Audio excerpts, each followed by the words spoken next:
अस्सलाम वालेकुम मेरी फैमिली, आप सब कैसे हैं? अल्हम्दुलिल्लाह, अल्लाह का शुक्र है मैं भी बिल्कुल ठीक हूँ। आप कमेंट्स में ज़रूर बताएं आप सब कैसे हैं, और आपकी जो भी ज़रूरत हो, जो भी घरेलू टिप्स हो और हेल्थ के बारे में जो भी इश्यूज़ हों तो ज़रूर मुझे कमेंट्स में पूछिए। मैं ज़रूर इंशाल्लाह घरेलू इलाज बताऊँगी। प्लीज़ अंग्रेज़ी इलाज पे ज़्यादा डिपेंड ना हो, घरेलू इलाज से ही हम बिल्कुल ठीक हो सकते हैं। ये देखें, मैं आज घर पे ही बटर बना रही थी।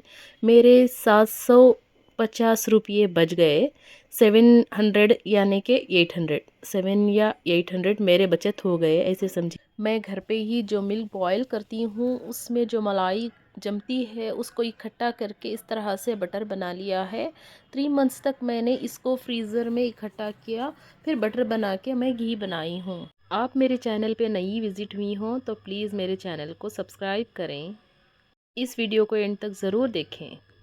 आज हम इस टॉपिक पर बात करेंगे कि बच्चों की तरबियत किस तरह करना चाहिए और उनके साथ किस तरह से बिहेव करें। पहली बात आती है, बच्चों को बात करते वक्त अपनी आवाज़ को ऊंचा ना करें। जैसे कि चिल्लाकर, चीख मारकर, ऊंची आवाज़ से ना बात करें। हमें जितना भी गुस्सा आ जाए, हम जैसे भी मूड में हो, जिस तरह भी हो, बच्चे को लो वॉल्यूम पे बात करें तो उन्हें समझ आएगा। हम जो भी कहना चाहते हैं अगर ऊंची आवाज़ में कहें तो वो उन्हें समझ में नहीं आएगी। जो भी हम बात करना चाहते हैं वो बात तो उन्हें नहीं समझ आएगी, बल्कि वो सिर्फ उनके दिल में डर रहेगा, डर जाएंगे। इसलिए अगर वही बात हम लो वॉल्यूम पे धीमी आवाज़ से समझा कर बात करें तो उनके दिल में बात भी उतरेगी और उन्हें समझ भी आएगा। बच्चों को ताना देना, बच्चों को ताना देने से बच्चों के दिल पर बहुत बुरा असर पड़ेगा। जैसे कि दूसरे बच्चों की मिसाल देना, देखो आपका दोस्त कितना अच्छा पढ़ता है, वो कितना ज़हीन है, वो इस तरह से काम करता है, वो उस तरह से करता है, आप इस तरह के हो, आप क्यों इस तरह नहीं करते? आपके दोस्त को ही देख लो, आपकी बहन को ही देख लो, देखो वो बेटा मेरा इस तरह से करता है, तुम क्यों इस तरह से करते हो? दूसरों की मिसाल देकर बच्चे को शर्मिंदा ना करें, बल्कि उसकी तारीफ़ करें। अगर उसका बच्चे का मन वो काम करने का मूड भी ना हो तो हमारी तारीफ़ से उसके दिल में एक उम्मीद जाग जाएगी। वो बच्चा जो भी उसका मूड ना भी हो तो वो काम करने लगेगा। अक्सर माएँ अपने बच्चों को गाली देकर बात करती हैं, बुरे अल्फाज निकालती हैं, इस तरह उस तरह बद्दुआएँ देती हैं। इस तरह से ना करें। बच्चे माँ को ही हर एक बात शेयर करते हैं। माँ ही वो इस तरह से बात करेगी तो वो किसके पास जाकर अपना दुख शेयर करेंगे, वो किसके पास जाकर अपनी बातें शेयर करेंगे। इस तरह से बातें करने से उनका दिल बहुत दुखेगा। इसलिए अपने औलाद के साथ हमेशा दोस्त बनकर रहें, फ्रेंड की तरह, एज ए फ्रेंड वो हर बात हमसे शेयर कर सके। हम कोई भी सवाल करें तो उसका वो आंसर करे, उसका जवाब दे।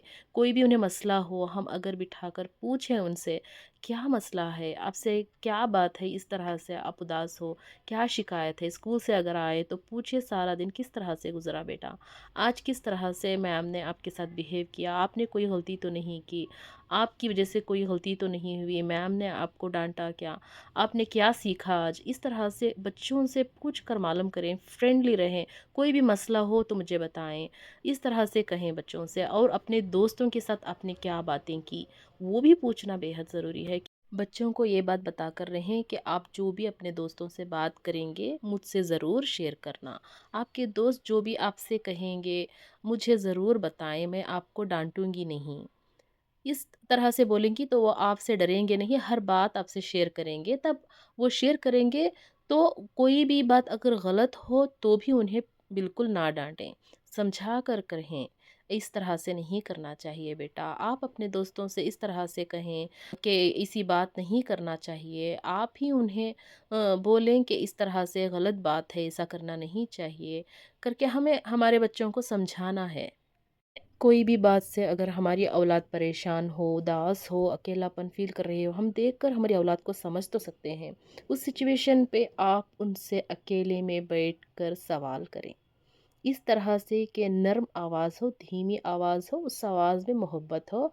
उन्हें समझाकर पूछें बेटा आपको क्या मसला है? आप मुझसे शेयर कर सकते हैं। मैं समझ सकती हूँ कि आपके ऊपर क्या गुज़र रही है, आप क्या फ़ील कर रहे हो, मैं ये बात को समझ सकती हूँ। इस बात से ना یہ جو میں لفظ کہہ رہی ہوں، اس لفظ سے، اس الفاظ سے بہت سے مسئلے حل ہو جائیں گے۔ اس بچے کا دل ہلکا ہو جائے گا کہ میری ماں مجھے سمجھ سکتی ہے۔ اس طرح سے پوچھیں گے تو وہ آپ کو ضرور بتائے گا کہ اس طرح کا مسئلہ ہے، تو آپ اس مسئلے کو سلجھا سکتی ہیں، مگر انہیں ڈانٹے نہیں۔ بچوں کو ڈانٹنا بھی ضروری ہوتا ہے، اس وقت پر جب وہ ان کی غلطی ہوتی ہے۔ ڈانٹنا مطلب بہت زیادہ انہیں طنز کرنا، بہت زیادہ انہیں اونچی آواز سے ڈانٹنا، اس طرح نہیں، بلکہ سمجھانا چاہیے کہ یہ آپ نے غلط کیا ہے، آپ نے اس طرح سے نہیں کرنا چاہیے تھا، آپ اس طرح کر لیتے تو ٹھیک ہوتا۔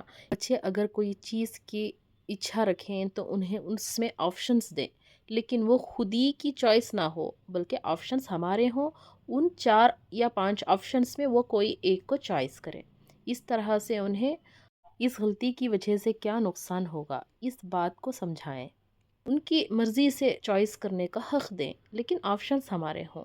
اگر وہ کہیں گھومنے جانا چاہتے ہیں تو 4 جگہوں کے نام بتائیں، اس میں وہ کوئی ایک چوائس کرے۔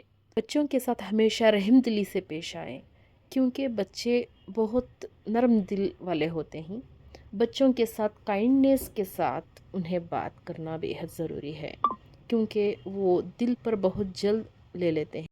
کوئی بھی بات اگر ہم سے بچے کہیں کہ وہ کچھ ان کی اچھا ہوتی ہے تو وہ ہم سے شیئر کرے، تو ہم مائیں کیا کرتی ہیں، ایک دم سے نو منہ پہ ہی کہہ دیتی ہیں، رفلی ایک دم نہیں، نو، ایسا نہیں ہوگا، میں آپ کو نہیں دلاؤں گی، نہیں ہوگا، اس طرح سے رفلی نہ کہیں بلکہ انہیں سمجھائیں۔ نو کہنا ٹھیک ہے، وقت پر ایسے وقت بھی آتے ہیں کہ نو کہنا ہوتا ہے، بلکہ ان کی ہر بات مانی نہیں ہوتی۔ ہر بات مانیں گے تو وہ بگڑ جائیں گے، ٹھیک ہے، لیکن کہنے کا انداز الگ ہو۔ نہیں بیٹا سنو، تم ابھی نہیں، میں اس ٹائم پہ آپ کو نہیں دلا سکتی، نیکسٹ ٹائم پہ اس طرح سے لے لیں گے، ابھی ہمارے پاس منی نہیں ہے، بجٹ نہیں ہے، یہی بیگ آپ کے پاس ٹھیک ہے، یہ بیگ ہی آپ کو ابھی 1 ایئر کام آ جائے گی، اسکول بیگ کا ہی مسئلہ لے لیں۔ تو اس طرح سے بچوں کو سمجھا کر کہیں، ایک دم رفلی نو نہ کہیں۔ نو کے پیچھے کیا راز ہے وہ بتائیں ضرور، کس لیے میں نہیں کہہ رہی ہوں، کس لیے میں آپ کی بات نہیں مان رہی ہوں، تو سمجھائیں گے تو وہ سمجھ جائیں گے ضرور۔ اس لیے اپنے بچوں سے فرینڈلی رہیں، وہ اکیلا پن فیل کریں گے، بچپن میں ان کا کوئی نہیں ہوگا، جو ماں ان کے ساتھ بات کرتی ہے وہی ان پر اثر پڑے گا۔ ماں جب ان کے ساتھ محبت سے، رحم دلی کے ساتھ، کائنڈنیس سے ان کے ساتھ جیسے بھی وہ بیہیو کریں گی، اسی طرح وہ خوش ہیپی رہیں گے۔ اس لیے اپنے بچوں کا خاص خیال رکھیں، اچھی تربیت دیں، دینی تعلیم دیں، نماز کی عادت ڈالیں۔ جب انہیں نماز کی عادت ڈالیں گے تو ان کا دل نرم ہو جائے گا اور اپنے والدین کی عزت کریں گے، بڑوں کا احترام ضرور کریں گے۔ بس آج کا ولاگ میرا اتنا ہی تھا۔ پورا ویڈیو دیکھنے کے لیے شکریہ۔ بیل بٹن کو پلیز پریس کریں، کیونکہ نوٹیفیکیشن آپ کو میرے ویڈیو کی ضرور ملے گی۔ Thank you.